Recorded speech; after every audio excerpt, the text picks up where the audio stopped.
Hello guys, কেমন আছেন? আশা করি ভালো আছেন। আমিও ভালো আছি। তাই এই ছোট্ট একটা ভিডিও বানিয়ে খারাইলাম।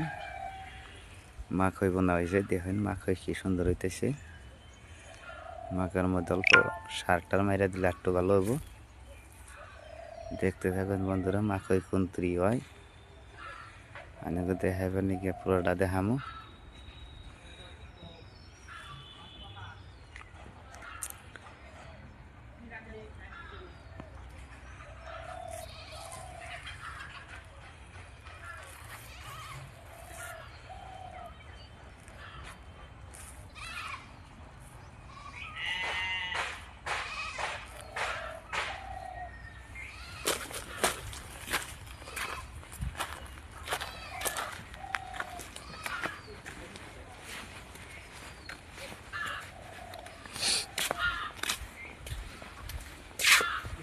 এই যে দেখতে থাকুন, এই মরিচ গাছ।